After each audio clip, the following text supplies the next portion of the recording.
ನಮಸ್ಕಾರ. ವಿಡಿಯೋ ನೋಡುವಂತ ಎಲ್ಲ ಆತ್ಮೀಯ ವೀಕ್ಷಕರಿಗೆ ಹಾಗೂ ನನ್ನ ಮುದ್ದು ವಿದ್ಯಾರ್ಥಿ ಬಳಗಕ್ಕೆ ಹೃದಯಪೂರ್ವಕ ಧನ್ಯವಾದಗಳನ್ನ ಹೇಳುತ್ತಾ ಇವತ್ತಿನ ವಿಡಿಯೋದಲ್ಲಿ ನಿಮಗೆ ಏನ್ ಹೇಳ್ಕೊಡ್ತಾ ಇದ್ದೇನೆ ಅಂದ್ರೆ, ಇವತ್ತು 10ನೇ ತರಗತಿ PUC ಮತ್ತೆ ಡಿಗ್ರಿ ಪಾಸ್ ಆಗಿರುವಂತಹ ವಿದ್ಯಾರ್ಥಿಗಳಿಗೆ ಇವತ್ತು ಕೇಂದ್ರ ಸರ್ಕಾರದ ಒಂದು ಪೋಸ್ಟ್ ಆಫೀಸ್ಗಳಲ್ಲಿ ಇವತ್ತು 30,000 ಹುದ್ದೆಗಳ ಒಂದು ನೇರ ನೇಮಕಾತಿಯನ್ನ ಸಂದರ್ಶನ ಇರುವುದಿಲ್ಲ, ಜೊತೆಗೆ ಪರೀಕ್ಷೆ ಕೂಡ ಇರುವುದಿಲ್ಲ. ಇವೆರಡನ್ನೂ ಬಿಟ್ಟು ಕೂಡ ಇವತ್ತು ನೇರವಾಗಿ ನಿಮ್ಮ ಪರ್ಸೆಂಟೇಜ್ ಮೇಲೆ ಏನ್ ಮಾಡ್ತಾ ಇದ್ದಾರೆ ಅಂದ್ರೆ ಆಯ್ಕೆಯನ್ನ ಮಾಡ್ಕೋತಾ ಇದ್ದಾರೆ. ಇದಕ್ಕೆ ಯಾವ ರೀತಿಯಾಗಿ ಅರ್ಜಿಯನ್ನ ಸಲ್ಲಿಸಬೇಕು, ಏನೆಲ್ಲ ದಾಖಲೆಗಳು ಬೇಕಾಗುತ್ತೆ, ಯಾವಾಗ ಅರ್ಜಿ ಪ್ರಾರಂಭ ಆಗುತ್ತೆ ಅನ್ನುವಂತಹ ಸಂಪೂರ್ಣವಾಗಿರುವಂತಹ ಮಾಹಿತಿಯನ್ನ ಇವತ್ತಿನ ವಿಡಿಯೋದಲ್ಲಿ ನಿಮಗೆ ಸಂಪೂರ್ಣವಾಗಿ ಹೇಳ್ಕೊಡ್ತಾ ಇದ್ದೀನಿ. ಅದಕ್ಕಿಂತ ಮುಂಚೆ ಎಲ್ಲರಿಗೂ ಹೊಸ ವರ್ಷದ ಆರ್ಥಿಕ ಶುಭಾಶಯಗಳು, ಹೊಸ ಆಶಯಗಳು, ಹೊಸ ಕನಸುಗಳು, ಹೊಸ ಸಾಧನೆಗಳೊಂದಿಗೆ ಈ ಒಂದು ಹೊಸ ವರ್ಷವನ್ನ ನಿಮ್ಮ ಜೀವನದಲ್ಲಿ ಸಂತೋಷ, ಆರೋಗ್ಯ, ಶಾಂತಿ ಮತ್ತು ಸಮೃದ್ಧಿ ತುಂಬಿರಲಿ. ಜೊತೆಗೆ ನಿಮ್ಮ ಪ್ರತಿಯೊಂದು ಹೆಜ್ಜೆಯಲ್ಲೂ ಯಶಸ್ಸು ನಿಮ್ಮ ಜೊತೆಯಾಗಿರಲಿ ಅಂತ ಹೇಳುತ್ತಾ, ದೇವರ ಕೃಪೆಯಿಂದ ನಿಮ್ಮ ಕುಟುಂಬದ ಒಂದು ಸೌಹಾರ್ದತೆ, ನೆಮ್ಮದಿ ಹಾಗೂ ತೃಪ್ತಿಕರ ಸದಾ ನಿಮ್ಮ ಕುಟುಂಬದಲ್ಲಿ ನೆಲೆಸಿರಲಿ. ಈ ಒಂದು ಹೊಸ ವರ್ಷವು ಹೊಸ ಅವಕಾಶ ಮತ್ತು ಉತ್ತಮ ಭವಿಷ್ಯವನ್ನು ನೀಡಲಿ ಎಂದು ಹಾರೈಸುತ್ತಾ ಎಲ್ಲರಿಗೂ ಮತ್ತೊಮ್ಮೆ ಮಗದೊಮ್ಮೆ ಹೊಸ ವರ್ಷದ ಆರ್ಥಿಕ ಶುಭಾಶಯಗಳಂತ ಹೇಳುತ್ತಾ ಇವತ್ತಿನ ವಿಡಿಯೋನ ಪ್ರಾರಂಭ ಮಾಡ್ತಾ ಇದ್ದಾನೆ. ಮೊದಲಿಗೆ ನಾವು ನೋಡೋಣ, ಪೋಸ್ಟ್ ಆಫೀಸ್ ಅಲ್ಲಿ ಇವತ್ತು 30,000 ಹುದ್ದೆಗಳಿಗೆ ಇವತ್ತು ನೇರ ನೇಮಕಾತಿಯನ್ನ ಮಾಡ್ಕೊತಾ ಇದ್ದಾರೆ. ಅಂದ್ರೆ ಅದರ ಬಗ್ಗೆ ಕೆಲವೊಂದಿಷ್ಟು ಮಾಹಿತಿಯನ್ನ ಸಂಕ್ಷಿಪ್ತವಾಗಿ ಹೇಳ್ಕೊಡ್ತಾ ಇದ್ದೀನಿ. ಓಕೆ, ನೋಡಬಹುದು, ಪೋಸ್ಟ್ ಆಫೀಸ್ ಅಂಚೆ ಇಲಾಖೆಯಲ್ಲಿ ಬಂಪರ್ ಉದ್ಯೋಗಾವಕಾಶ. 10ನೇ ತರಗತಿ ಪಾಸ್ ಆಗಿರುವವರಿಗೆ 30,000 ಖಾಲಿ ಇರುವಂತಹ ಹುದ್ದೆಗಳಿಗೆ ಪರೀಕ್ಷೆ ಬೇಡ, ನೇರ ಆಯ್ಕೆ ಅಂದ್ರೆ ಪರೀಕ್ಷೆ ಇಲ್ಲದೇನೆ ನೇರ ಆಯ್ಕೆಯನ್ನ ಮಾಡ್ಕೋತಾ ಇರುವಂತದ್ದು. ಹಾಗಾದ್ರೆ ಈ ಒಂದು ಹುದ್ದೆಯ ಸಂಪೂರ್ಣವಾಗಿರುವಂತಹ ಒಂದು ಮಾಹಿತಿಯನ್ನು ನೋಡಬೇಕಾಗಿತ್ತು ಅಂದ್ರೆ ಈ ಒಂದು ಪೇಜ್ ಅನ್ನ ನಾನು ಸ್ವಲ್ಪ ಕೆಳಗಡೆ ತಗೋತೀನಿ. ಎಲ್ಲ ಬಹಳಷ್ಟು ಒಂದು ಮಾಹಿತಿಯನ್ನು ಕೂಡ ಸಂಪೂರ್ಣವಾಗಿ ಕೊಟ್ಟಿರ್ತಾರೆ. ನೋಡಬಹುದು, ಭಾರತೀಯ ಅಂಚೆ ಇಲಾಖೆ ದೇಶದ ಅತಿ ಹಳೆಯ ಮತ್ತು ಅತಿ ದೊಡ್ಡ ಸರ್ಕಾರಿ ಸಂಸ್ಥೆಯೊಂದು. ನಗರದಿಂದ ಹಿಡಿದು ದೊಡ್ಡ ಒಂದು ಹಳ್ಳಿವರೆಗೆ ಸೇವೆ ಸಲ್ಲಿಸುವ ಈ ಒಂದು ಇಲಾಖೆಯಲ್ಲಿ ಲಕ್ಷಾಂತರ ಜನರಿಗೆ ಉದ್ಯೋಗ ಕಲ್ಪಿಸಿದೆ. ಗ್ರಾಮೀಣ ಭಾಗದ ಜನರಿಗೆ ಅಂಚೆ ಸೇವೆ ತಲುಪಿಸುವಲ್ಲಿ ಗ್ರಾಮೀಣ ಡಾಕಾ ಸೇವಕ ಅಂದ್ರೆ GDS ಅಂದ್ರೆ ಪೋಸ್ಟ್ ಮ್ಯಾನ್ ಗಳಿರ್ತಾರಲ್ಲ, ಆ ಹುದ್ದೆ ಒಂದು ಪಾತ್ರ ಅತ್ಯಂತ ಮಹತ್ವದ್ದು ಅನ್ನೋದು ಕೂಡ ನಾವು ಹೇಳ್ಬೋದು. ಯಾಕಂದ್ರೆ ಇವತ್ತು ನಮ್ಮ ಹತ್ರ ಮೊಬೈಲ್ ಇದೆ. ಮೊಬೈಲ್ ಇಲ್ಲದೆ ಇರುವಂತಹ ಕಾಲದಲ್ಲಿ ಈ ಒಂದು ಪೋಸ್ಟ್ ಆಫೀಸ್ ವ್ಯಾಲ್ಯೂ ಹೆಂಗಿತ್ತು ಅಂದ್ರೆ, ಯಾಕಂದ್ರೆ ಇವಾಗೆಲ್ಲ ಏನಾಗಿದೆ ಅಂದ್ರೆ ಮೊಬೈಲ್ ಫೋನ್ಗಳು ಬಂದಿದ್ದಾವೆ. ಹಾಗಾಗಿ ಕೆಲವೊಬ್ಬರಿಗೆ ಪೋಸ್ಟ್ ಆಫೀಸ್ ಅಂದ್ರೆ ಕೆಲವೊಬ್ಬರಿಗೆ ಗೊತ್ತಿಲ್ಲ.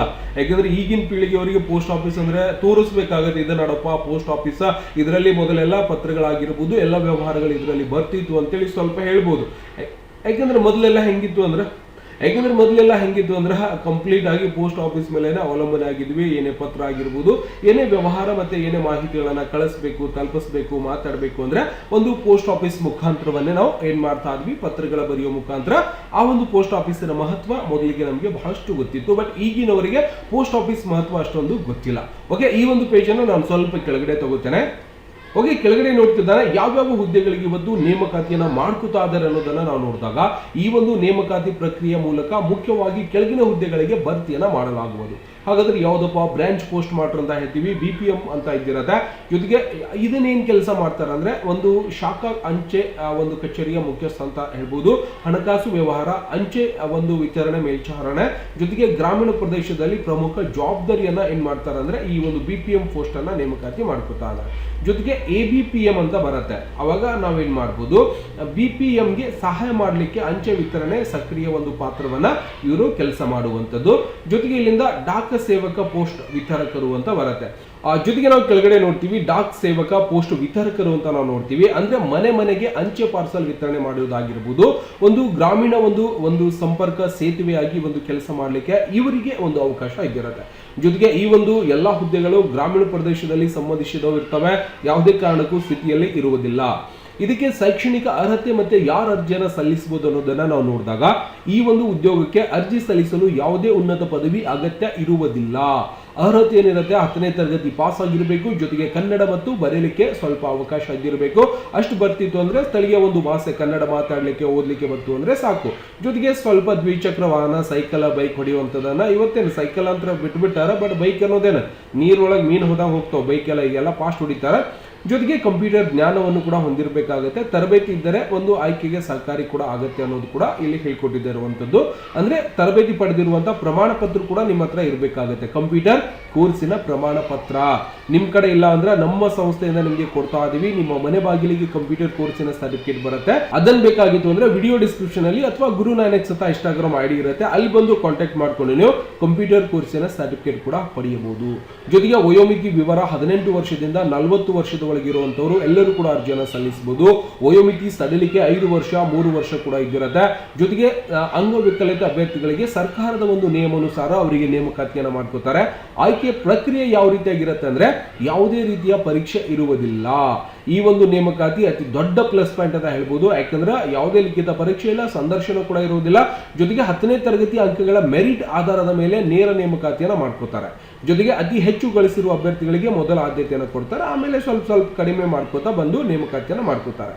ಜೊತೆಗೆ ಗ್ರಾಮೀಣ ಡಾಕ ಸೇವರಿಗೆ 10,000ದಿಂದ ಒಂದು ಜಾಸ್ತಿ ಇರುತ್ತೆ, 10ರಿಂದ 18,000 ರೂಪಾಯಿ ಪೇಮೆಂಟ್ ಕೂಡ ಇದಿರುತ್ತೆ. DAT ಇತರ ಭತ್ಯೆಗಳು ಕೂಡ ನಿಮಗೆ ಸಂಪೂರ್ಣವಾಗಿ ಸಿಗ್ತವೆ. ಜೊತೆಗೆ ಒಟ್ಟು ಹುದ್ದೆಗಳ ಸಂಖ್ಯೆ ಬಂದ್ಬಿಟ್ಟು 30,000 ಹುದ್ದೆಗಳನ್ನ ನೇಮಕಾತಿ ಆಗುತ್ತೆ. ಯಾವಾಗ ಅಧಿಸೂಚನೆ ಬಿಡುಗ ಆಗುತ್ತೆ ಅಂದ್ರೆ ಇದೇ ಜನವರಿ 15ನೇ ತಾರೀಕಿಗೆ ಸಂಪೂರ್ಣವಾಗಿ ಈ ಒಂದು ಅಧಿಸೂಚನೆ ಒಂದು ಬಿಡುಗಡೆ ಆಗುತ್ತೆ. ಆ ಒಂದು ಅಧಿಸೂಚನೆ ಬಿಡುಗಡೆ ಆಗೋಕ್ಕಿಂತ ಮುಂಚೆನೆ ನಿಮಗೆ ಮಾಹಿತಿಯನ್ನು ತಿಳಿಸ್ಕೊಟ್ಟಿದ್ದೀನಿ. ನೀವು ಕೂಡ ರೆಡಿ ಆಗ್ರಿ.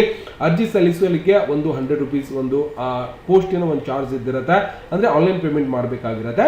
SC ST ಅವರಿಗೆ ಯಾವುದೇ ರೀತಿಯಿಂದ ಶುಲ್ಕ ವಿನಾಯಿತಿ ಉಚಿತವಾಗಿರುತ್ತೆ, ಯಾವುದೇ ರೀತಿಯಿಂದ ಹಣ ಕಟ್ಟುವಾಗ ಇಲ್ಲ.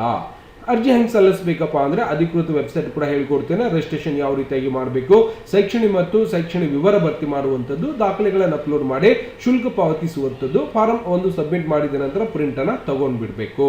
ಜೊತೆಗೆ ಇವೆಲ್ಲವನ್ನು ಕೂಡ ಸಂಪೂರ್ಣವಾಗಿ ತಿಳಿದಿದ್ದೇವೆ. 15ನೇ ತಾರೀಕಿಗೆ ನಾವೇನ್ ಮಾಡಬೇಕಾಗುತ್ತೆ, ಇದಕ್ಕೆ ಸಾಮಾನ್ಯವಾಗಿ ಕೇಳೋ ಪ್ರಶ್ನೆ ಅಂತ ಇದ್ದಿರೋದು, ಯಾರೆಲ್ಲ ಅರ್ಜಿಯನ್ನು ಸಲ್ಲಿಸಬಹುದು? ಎಲ್ಲರೂ ಕೂಡ ಅರ್ಜಿ, ಮಹಿಳೆಯರಾಗಿರ್ಬೋದು ಪುರುಷರಾಗಿರ್ಬೋದು ಎಲ್ಲರೂ ಕೂಡ ಅರ್ಜಿ ಸಲ್ಲಿಸಲಿಕ್ಕೆ ಅವಕಾಶ ಇದ್ದಿರುತ್ತೆ. ಇದರಲ್ಲಿ ಅವ್ರು ಇವ್ರೇನಂತೆಲ್ಲ ಎಲ್ಲರೂ ಕೂಡ ಅರ್ಜಿಯನ್ನು ಸಲ್ಲಿಸಬಹುದು.